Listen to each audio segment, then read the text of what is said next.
ಸ್ನೇಹಿತರೆ ನಮಸ್ಕಾರ. ವಿಡಿಯೋ ಸೆಷನ್ಗೆ ಸ್ವಾಗತ. ನಾನು Lawrence sir. 6th semester BCom assessment of non individuals and filing of ITS ಸಬ್ಜೆಕ್ಟ್ನ ಡಿಪ್ರಿಸಿಯೇಷನ್ ಚಾಪ್ಟರ್ಲಿ ಒಂದು ಲೆಕ್ಕ ಮಾಡೋಣ. ನೋಡಿ, ಪ್ರಾಬ್ಲಮ್ ಈ ರೀತಿ ಇದೆ. Adarsh limited had a plant and machinery having a WDV of 20 lakhs on 1/4/2024. During the year, an additional machinery costing rupees 12 lakhs was purchased and put to use on 31st August 2024. On 31st October, fire had broken in the premises, destroying a considerable part of plant and machinery. Insurance company paid damages of 11,50,000. Calculate the amount of depreciation chargeable to profit and loss account for the year ended 31st March 2025. Plant and machinery is used in the manufacturing industry and the rate of depreciation is 15%. ಸ್ನೇಹಿತರೆ, ಈ ಒಂದು problem ಅಲ್ಲಿ clear ಆಗಿದೆ. ನಾವು depreciation calculate ಮಾಡಬೇಕಾಗತ್ತೆ. ಈ ಒಂದು problem ಅಲ್ಲಿ ಡಿಪ್ರಿಸಿಯೇಷನ್ ಯಾವ ಅಸೆಟ್ ಮೇಲೆ ಕ್ಯಾಲ್ಕುಲೇಟ್ ಮಾಡಬೇಕಾಗತ್ತೆ ಅಂದ್ರೆ ಪ್ಲಾಂಟ್ ಅಂಡ್ ಮೆಷಿನರಿ ಮೇಲೆ. ಅದು ಅಸೆಟ್ ಬಂದು ಪ್ಲಾಂಟ್ ಅಂಡ್ ಮೆಷಿನರಿ ಆಗಿದ್ರೆ ನಮಗೊಂದು ಎಲಿಜಿಬಿಲಿಟಿ ಇದೆ. ಅಂಡರ್ ಸೆಕ್ಷನ್ 32 ನಾವೇನು ಮಾಡ್ಬೋದು, along with the normal depreciation additional depreciation ಕೂಡ ಕೊಡಬಹುದು. ನೋಡಿ, ಪ್ರಾಬ್ಲಮ್ ಡೀಟೇಲ್ಸ್ ಈ ತರ ಇದೆ. Adarsh limited had a plant and machinery having a WDV on of rupees 20 lakhs on 1/4/2024 ಅಂತ. ಅಂದ್ರೆ ಓಪನಿಂಗ್ WDV ಕೊಟ್ಟಿದ್ದಾರೆ, 20 ಲಕ್ಷ ರೂಪಾಯಿ ಇದೆ. ಇದು ಪ್ಲಾಂಟ್ ಅಂಡ್ ಮೆಷಿನರಿ ಇದು ಒಂದು ಬ್ಲಾಕ್ ಆಫ್ ಅಸೆಟ್ ಅಂತ ಅನ್ಕೊಳ್ಳೋಣ. During the year an additional machinery costing rupees 12 lakhs was purchased. ನೋಡಿ, ನಮ್ಮ ಪ್ರಿವಿಯಸ್ ಅಲ್ಲಿ ಯಾವ್ದಾದ್ರು ಅಸೆಟ್ ನ ಪರ್ಚೇಸ್ ಮಾಡಿದ್ರೆ ಆ ಅಸೆಟ್ ನ ನಾವು ನಮ್ಮ ಪ್ರಿವಿಯಸ್ ಅಲ್ಲಿ ಎಷ್ಟು ದಿನ ಅದನ್ನ ಬಳಕೆ ಮಾಡ್ಕೊಂಡಿದ್ದೀವಿ, ಯೂಸ್ ಮಾಡ್ಕೊಂಡಿದ್ದೀವಿ, ಯೂಸೇಜ್ ಆಗಿದೆ ಅನ್ನೋದನ್ನ ನಾವು ಕ್ಯಾಲ್ಕುಲೇಟ್ ಮಾಡ್ಕೊಳ್ಬೇಕಾಗತ್ತೆ. ಯಾವ ರೀತಿ ಕ್ಯಾಲ್ಕುಲೇಟ್ ಮಾಡ್ತೀವಿ? ಯಾವತ್ತು ಪರ್ಚೇಸ್ ಮಾಡಿದ್ರಿ ಅಂತ ಹೇಳಿ, ಬಳಕೆ ಯಾವತ್ತಿಂದ ಪ್ರಾರಂಭ ಮಾಡಿದ್ದೀವಿ ಅಂತ ಹೇಳಿಲ್ಲ ಅಂದ್ರೆ ಅವ್ರು ಪರ್ಚೇಸ್ ಮಾಡಿದ ಡೇಟ್ ಇಂದ ಹಿಡಿದು ನಮ್ಮ ಪ್ರಿವಿಯಸ್ ಇಯರ್ ಎಂಡ್ ವರೆಗೂ ಎಷ್ಟು ದಿನ ಬರುತ್ತೆ ನೋಡಬೇಕು. ಅದು 180 ದಿನಕ್ಕಿಂತ ಜಾಸ್ತಿ ಬಂದ್ರೆ ಫುಲ್ ರೇಟ್ ಆಫ್ ಡಿಪ್ರಿಸಿಯೇಷನ್ ಕೊಡಬೇಕು. 180 ದಿನಕ್ಕಿಂತ ಕಡಿಮೆ ಬಂದ್ರೆ of of the rate of the depreciation ಕೊಡುವಂತ ಪದ್ಧತಿ ಇದೆ ನಮ್ಮಲ್ಲಿ. 12 ಲಕ್ಷ ಕೊಟ್ಟು ಒಂದು ಹೊಸ ಅಡಿಷನಲ್ ಮೆಷಿನರಿನ ಪರ್ಚೇಸ್ ಮಾಡ್ತಾ ಇದ್ದೀವಿ. And put to use on 31st August 2024 ಅಂತೆ. ಆಗಸ್ಟ್ ತಿಂಗಳು ಕೊನೆಯ ದಿನ ಯೂಸ್ ಸ್ಟಾರ್ಟ್ ಅಂದ್ರೆ ಒಂದಿನ ಆಗಸ್ಟ್ ಅಲ್ಲಿ ಒಂದಿನ ಯೂಸ್ ಮಾಡಿಬಿಟ್ಟಿದ್ದೀವಿ. ಇನ್ನು ಉಳಿದಂಗೆ ಇನ್ನೆಷ್ಟು ತಿಂಗಳು ಉಳಿದಿರುತ್ತೆ? ಆಗಸ್ಟ್ ಆದ್ಮೇಲೆ September, October, November, December, January, February, March, ಅಲ್ಲಿಗೆ 7 ತಿಂಗಳಾಯ್ತು. ಒಂದು ತಿಂಗಳಿಗೆ 30 ದಿನ ಅಂತ ಸರಾಸರಿ ಇಟ್ಕೊಂಡ್ರು ಕೂಡ 210 ಡೇಸ್ ಆಗುತ್ತೆ. ಪ್ಲಸ್ 1 ಡೇ ಆಗಸ್ಟ್ 211 ಡೇಸ್ ನಾವೇನ್ ಮಾಡಿದೀವಿ, ಇದನ್ನ ಯೂಸ್ ಮಾಡಿದೀವಿ ಅಂತ. ಅದರ ಅರ್ಥ ಏನಂದ್ರೆ 180 ದಿನಕ್ಕಿಂತ ಜಾಸ್ತಿ ಯೂಸ್ ಮಾಡಿದೀವಿ. ಯಾವಾಗ ಈ ಒಂದು ಹೊಸ ಪ್ಲಾಂಟ್ ನ 180 ದಿನಕ್ಕಿಂತ ಜಾಸ್ತಿ ಯೂಸ್ ಮಾಡಿದ್ರೆ ನಾರ್ಮಲ್ ರೇಟ್ ಫುಲ್ ಕೊಡಬೇಕು, ಅಡಿಷನಲ್ ರೇಟ್ ಕೂಡ ಫುಲ್ ಕೊಡಬೇಕಾಗತ್ತೆ. ಓಕೆನಾ? ಮುಂದೆ ಹೋಗ್ತೇನೆ. On 31st October, fire had broken in the premises, destroying a considerable part of the plant and machinery. So ಇದೇನಾಗಿದೆ, ಅಕ್ಟೋಬರ್ ಅಲ್ಲಿ ಬೆಂಕಿ ಬಿದ್ದಿದೆ ಪ್ರೆಮಿಸಸ್ ಅಲ್ಲಿ. ಅಲ್ಲಿ ಮಿಷನರಿನ ಸ್ವಲ್ಪ ಪಾರ್ಟ್, ಮಿಷನರಿದು ಒಂದು ಪಾರ್ಟ್ ಏನೋ ಅದೆಲ್ಲ ಸುಟ್ಟೋಗ್ಬಿಟ್ಟಿದೆ. ನಾವೇನ್ ಮಾಡಿದೀವಿ, ಅದಕ್ಕೆ ಇನ್ಶೂರೆನ್ಸ್ ಮಾಡಿಸಿಟ್ಟಿದ್ವಿ. ಆ ಪ್ಲಾಂಟ್ ಅಂಡ್ ಮಿಷನರಿಗೆ ಇನ್ಶೂರೆನ್ಸ್ ಕಂಪನಿಯಲ್ಲಿ ಪಾಲಿಸಿ ತಗೊಂಡಿದೀವಿ. ಅದರಿಂದ ಇನ್ಶೂರೆನ್ಸ್ ಕ್ಲೈಮ್ ಮಾಡಿದೀವಿ. ಆ ಕ್ಲೈಮ್ ಮಾಡಿದಕ್ಕೆ ಅವರು ಡ್ಯಾಮೇಜಸ್ ಇನ್ಶೂರೆನ್ಸ್ ಕಂಪನಿಯವರು ನಮ್ಗೆ ಎಷ್ಟು ಕೊಡ್ತಾ ಇದಾರೆ? 11,50,000 ರೂಪೀಸ್ ಕೊಡ್ತಾ ಇದಾರೆ. ನಾವು ಅಸೆಟ್ ನಮ್ ಲಾಸ್ ಮಾಡ್ಕೊಂಡು ಎಲ್ಲಿಂದಾರು ದುಡ್ಡು ಬರಲಿ, ಅದನ್ನ ಮಾರಿ ಸ್ಕ್ರಾಪ್ ಇಂದಾರು ದುಡ್ಡು ಬರಲಿ, ಇಲ್ಲ ಇನ್ಶೂರೆನ್ಸ್ ಕಂಪನಿಯಿಂದ ಕಾಂಪನ್ಸೇಷನ್ ಆದ್ರೂ ಬರಲಿ, ಇಲ್ಲ ಚೆನ್ನಾಗಿರೋ ಅಸೆಟ್ ನ ಮಾರಿ ದುಡ್ಡು ಬಂದ್ರೆ ಸಾಕು, ಆ ಸೇಲ್ಸ್ ಅಂತ ಲೆಸ್ ಮಾಡ್ತೀವಲ್ಲ, ಆ ಜಾಗದಲ್ಲಿ ನಾವು ಡ್ಯಾಮೇಜಸ್ ಅಂದ್ರೆ compensation given by insurance company ಅಂತ, ಅಥವಾ ಡ್ಯಾಮೇಜಸ್ ರಿಸೀವ್ಡ್ ಅಥವಾ ಸೇಲ್ ಪ್ರೊಸೀಡ್ಸ್ ಅಂತ ನಾವು ಲೆಸ್ ಮಾಡ್ತೀವಿ. ಈ 11,50,000 ನಥಿಂಗ್ ಬಟ್ ದುಡ್ಡು ಬರ್ತಾ ಇರೋದ್ರಿಂದ ಸೇಲ್ ಅಂತಾನೆ ನಾವು ಟ್ರೀಟ್ ಮಾಡ್ಕೊಂಡು ಅದನ್ನ ಲೆಸ್ ಮಾಡಬೇಕಾಗತ್ತೆ. Calculate the amount of depreciation chargeable to P&L account for the year ended 31st March 2025 ಮಾಡೋಣ. Plant and machinery is used in manufacturing process. ಒಳ್ಳೇದಾಯ್ತು, ಯಾಕಂದ್ರೆ ನಾವು ಪ್ಲಾಂಟ್ ಅಂಡ್ ಮಿಷನರಿಗೆ ನಾವು ಅಡಿಷನಲ್ ಡಿಪ್ರಿಸಿಯೇಷನ್ ಕೊಡಬೇಕಾದ್ರೆ ಅಂಡರ್ ಸೆಕ್ಷನ್ 32 ಸಬ್ಸೆಕ್ಷನ್ 2A ನಲ್ಲಿ ನಾವೇನ್ ಮಾಡಬೇಕು, 2 ಕಂಡೀಷನ್ ಫುಲ್ಫಿಲ್ ಮಾಡಬೇಕು. ಆ ಅಸೆಟ್ ನ್ಯೂ ಅಸೆಟ್ ಆಗಿರಬೇಕು, ಇನ್ನೊಂದು ಮ್ಯಾನುಫ್ಯಾಕ್ಚರಿಂಗ್ ಇಂಡಸ್ಟ್ರಿನಲ್ಲಿ ಯೂಸ್ ಮಾಡುವಂತ ಅಸೆಟ್ ಆಗಿರ್ಬೇಕಂತ ಅವ್ರು ಕೊಟ್ಟಿದ್ದಾರೆ. 2 ಕಂಡೀಷನ್ ಆಗಿದೆ. ಸೊ ನಾವು ಯಾವುದೇ ಡೌಟ್ ವಿತೌಟ್ ಡೌಟ್ ನಾವು ಅಡಿಷನಲ್ ಡಿಪ್ರಿಸಿಯೇಷನ್ ಚಾರ್ಜ್ ಮಾಡಬಹುದು. ಮತ್ತೆ rate of depreciation normal depreciation ಕೊಡುವಾಗ ಪ್ರಾಬ್ಲಮ್ ಅಲ್ಲಿ ಕೊಟ್ಟಿರೋಂಥ ರೇಟ್ ಏನಿರುತ್ತೆ ಅದನ್ನು ಅಪ್ಲೈ ಮಾಡಬೇಕಾಗತ್ತೆ 15% ಅಂತ ಕೊಟ್ಟಿದ್ದಾರೆ. ಸೊ ಬನ್ನಿ ಲೆಕ್ಕ ಮಾಡೋಣ. ಲೆಕ್ಕ ಮಾಡೋ ಮುಂಚೆ ನಾನು ನಿಮ್ಮ ಜೊತೆ ಒಂದು ಪ್ರೊಫಾರ್ಮ ಹೇಳ್ತೀನಿ. ಪ್ರೊಫಾರ್ಮಲ್ಲಿ ಆನ್ಸರ್ ಏನು ಮಾಡ್ತೀವಿ ಅಂದರೆ, ಮೊದಲು WDB ಓಪನಿಂಗ್ WD ಪ್ರಾಬ್ಲಮ್ ಅಲ್ಲಿ ಕೊಟ್ಟಿರ್ತಾರೆ ಬರ್ಕೊಳ್ತೀವಿ.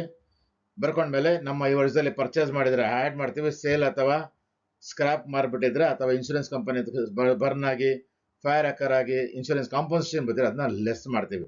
ಅದನ್ನು ಸೇಲ್ಸ್ ಅಂತ ಅಂದ್ಕೊಂಡು ಲೆಸ್ ಮಾಡಿದಾಗ ನಿಮಗೆ ಡಿಪ್ರಿಸಿಬಲ್ ವ್ಯಾಲ್ಯೂ ಸಿಗುತ್ತೆ. ಆ ಡಿಪ್ರಿಸಿಬಲ್ ವ್ಯಾಲ್ಯೂ ಮೇಲೆ ನಾವು ಟ್ಯಾಂಕ್ಸ್ ಡಿಪ್ರಿಸಿಯೇಷನ್ ಕ್ಯಾಲ್ಕುಲೇಟ್ ಮಾಡೋದು. ಕ್ಯಾಲ್ಕುಲೇಟ್ ಮಾಡಿದ್ವಿ ಅಂತ ಅನ್ಕೊಳ್ಳೋಣ. ಆ ಡಿಪ್ರಿಸಿಯೇಷನ್ ಅಮೌಂಟ್ ಕ್ಯಾಲ್ಕುಲೇಟ್ ಮಾಡಿರೋ ಅಮೌಂಟ್ನ ಡಿಪ್ರಿಸಿಬಲ್ ವ್ಯಾಲ್ಯೂಲಿ ಲೆಸ್ ಮಾಡಿದ್ರೆ ನಿಮ್ಗೆ ಏನು ಸಿಗುತ್ತೆ? ಕ್ಲೋಸಿಂಗ್ WDB ಬರುತ್ತೆ. ಇದು ಒಂದು ಪ್ರೊಫಾರ್ಮಾ. ಇದು ಈ ಪ್ರೊಫಾರ್ಮನ as a student we should keep in mind. ಇದನ್ನ ನಮಗೆ ಕಣ್ಣು ಮುಚ್ಕೊಂಡ್ರೆ ಅದು ಕಾಣಿಸ್ತಾ ಇರಬೇಕು. ಇದನ್ನೇ ಎಕ್ಸಾಂಪಲ್ ಬರೀತೀವಲ್ಲ, ಸೊ ನಮಗೆ ಪ್ರೊಫಾರ್ಮಾ ಜ್ಞಾಪಕ ಬರ್ತಾ ಇರಬೇಕು.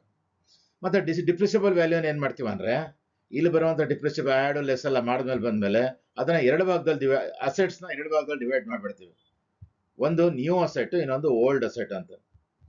ಸೊ ನ್ಯೂ ಅಸೆಟ್ನ ಏನು ಮಾಡ್ತೀವಿ, ನ್ಯೂ ಅಸೆಟ್ಗೆ ನಾವು ಎರಡು ಥರ ನಾವು ಡಿಪ್ರಿಸಿಯೇಷನ್ ಕೊಡ್ತೀವಿ. ನಾರ್ಮಲ್ ಡಿಪ್ರಿಸಿಯೇಷನ್ ಕೊಡ್ತೀವಿ, ಅಡಿಷನಲ್ ಡಿಪ್ರಿಸಿಯೇಷನ್ ಕೊಡ್ತೀವಿ. ನಾರ್ಮಲ್ ಡಿಪ್ರಿಸಿಯೇಷನ್ ನಾರ್ಮಲ್ ರೇಟಲ್ಲಿ ಕೊಡ್ತೀವಿ, ಪ್ರಾಬ್ಲಮ್ ಅಲ್ಲಿ ಕೊಟ್ಟಿರ್ತಾರೆ ಅದ್ರ ಪ್ರಕಾರ ಕೊಡ್ತೀವಿ.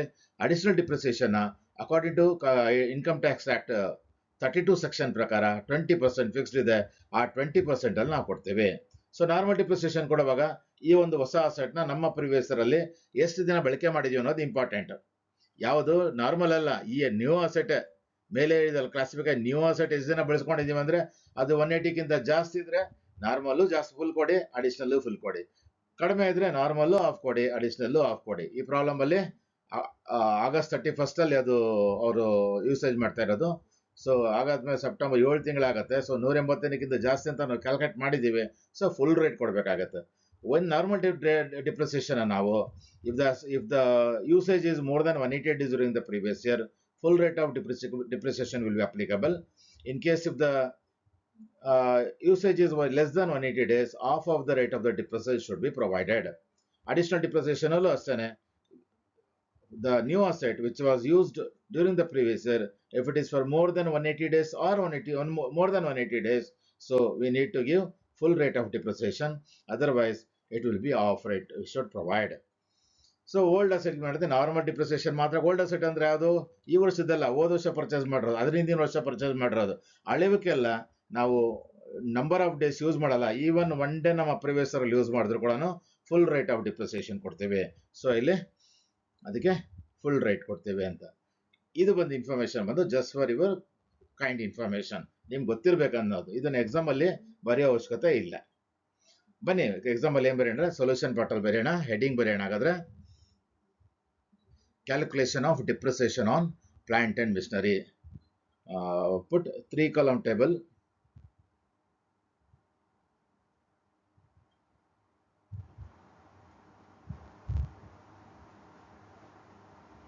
ಮೂರು ಕಾಲಮ್ ಟೇಬಲ್ ಬರೆಯೋಣ. ಒಂದು ವೈಡರ್ ಕಾಲಮ್ ಮತ್ತೆರಡು ಅಮೌಂಟ್ ಕಾಲಮ್ಸ್. ವೈಡರ್ ಕಾಲಮ್ನ ಪರ್ಟಿಕ್ಯುಲರ್ಸ್ ಅಂತ ಬರೆಯೋಣ. ವೈಡರ್ ಕಾಲಮ್ ಅಲ್ಲಿ ಬರಿತೀವಿ. ಮತ್ತೆ ಇದೆರಡನ್ನ ಅಮೌಂಟ್ ಕಾಲಮ್ಸ್ ಎರಡೇ ಇರುತ್ತೆ. ಹೆಂಗ್ ಸ್ಟಾರ್ಟ್ ಆಗುತ್ತೆ ಈಗಾಗಲೇ ಹೇಳಿದ್ದೀನಿ ನಾನು. WDB ಓಪನಿಂಗ್ WDB ಇಂದ ಸ್ಟಾರ್ಟ್ ಆಗುತ್ತೆ. ಬನ್ನಿ ಸ್ಟಾರ್ಟ್ ಮಾಡೋಣ. Opening WDB written down value as on 1 April 2024 ಅಥವಾ on 1 April is problem starting ಅಲ್ಲೇ ಹೇಳಿದ್ದಾರೆ. ಇಲ್ಲಿ ಏನಂತ, Adarsh limited had plant and machinery having WDB 20 lakhs ಅಂತ ಅವರೇ ಕೊಟ್ಟಿದ್ದಾರೆ. ಸೊ ರೆಕಾರ್ಡ್ ಮಾಡಿ 20 lakhs ನ ರೆಕಾರ್ಡ್ ಮಾಡಿ. ನೆಕ್ಸ್ಟ್ ಅದಕ್ಕೆ ಏನ್ ಮಾಡಬೇಕು, ಆಡ್ ಪರ್ಚೇಸಸ್. ಈಗ ಒಂದು ನಮ್ಮ ಪ್ರಿವಿಯಸ್ ಅಲ್ಲಿ ಯಾವ್ದಾದ್ರು ಪರ್ಚೇಸ್ ಮಾಡಿದ್ರೆ ಬರೀರಾಗರೆ additions during the year. Problem ಅಲ್ಲಿ ಕೊಟ್ಟಿದ್ದಾರೆ ಎಷ್ಟು, 12 lakhs ಪರ್ಚೇಸ್ ಮಾಡ್ತಾ ಇದೀವಿ ನಾವು. ನೋಡಿ 12 lakhs ಪರ್ಚೇಸ್ ಮಾಡ್ತಾ ಇದೀವಿ. ಆ 12 lakhs rupeesನ ರೆಕಾರ್ಡ್ ಮಾಡ್ಕೊಳ್ಳಿ. ಆಡ್ ಮಾಡಿ. ಆಡ್ ಮಾಡಿದಾಗ ನಿಮ್ಗೆ ಟೋಟಲ್ ಬರುತ್ತೆ. ಆ ಟೋಟಲ್ ಬಂದು 20 lakhs ಪ್ಲಸ್ 12 lakhs ಎಷ್ಟಾಗುತ್ತೆ, 32 lakhs rupees ಆಗುತ್ತೆ.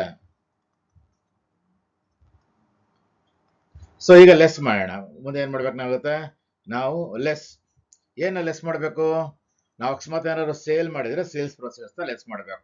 ಒಂದ್ ವೇಳೆ ಏನೋ ಡ್ಯಾಮೇಜ್ ಆಗಿ ಮಿಷನರಿ ವರ್ಕ್ ಆಗ್ತಾ ಇಲ್ಲ ಅದಂತ ಗುಜರಿಗೆ ಹಾಕ್ಬಿಟ್ರೆ ಅದನ್ನ ನಾವು ಸ್ಕ್ರಾಪ್ ಅಂತ ಸ್ಕ್ರಾಪಲ್ಲಿ ಹಾಕ್ಬಿಟ್ರೆ ಆ ಸ್ಕ್ರಾಪ್ ವ್ಯಾಲ್ಯೂ ಬರುತ್ತಲ್ಲ ಅದನ್ನ ಲೆಸ್ ಮಾಡಬೇಕು. ಒಂದ್ ವೇಳೆ ನಾವೇನಾದ್ರೂ ಬರ್ನ್ ಆಗಿ ಇನ್ಶೂರೆನ್ಸ್ ಮಾಡಿಸಿದ್ದು ಇನ್ಶೂರೆನ್ಸ್ ಕಾಂಪನ್ಸೇಷನ್ ಬರ್ತಾ ಇದ್ರೆ ಕಾಂಪನ್ಸೇಷನ್ ಲೆಸ್ ಮಾಡಬೇಕು. ಕಾಂಪನ್ಸೇಷನ್ ಲೆಸ್ ಮಾಡಬೇಕಾಗತ್ತೆ. ಸೊ ಇಲ್ಲಿ ನೋಡಿ, ಇಲ್ಲಿ ಲೆಸ್ ಏನು ಹೇಳ್ತೀವಿ? Compensation from insurance company. Compensation from insurance company ಎಷ್ಟಿದೆ?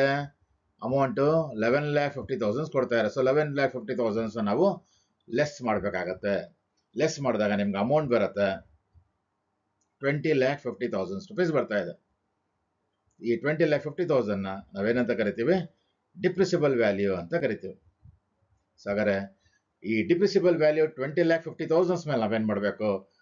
ಡಿಪ್ರಿಸಿಯೇಷನ್ ಕ್ಯಾಲ್ಕುಲೇಟ್ ಮಾಡಬೇಕಾಗತ್ತೆ. ನ್ಯೂ ಅಸೆಟ್ ಮೇಲೂ ಕೂಡ ಓಲ್ಡ್ ಅಸೆಟ್ ಹಿಂಗೆ ಅದನ್ನ ಬೈಫಿಕೇಟ್ ಮಾಡ್ತೀವಿ, ಕ್ಲಾಸಿಫೈ ಮಾಡ್ತೀವಿ ಅಂದರೆ ನೋಡಿ, ಈ ಕಡೆ ಒಂದು ಚಾರ್ಟಲ್ಲಿ ನಾನು ಬರ್ಕೊಳ್ತೇನೆ.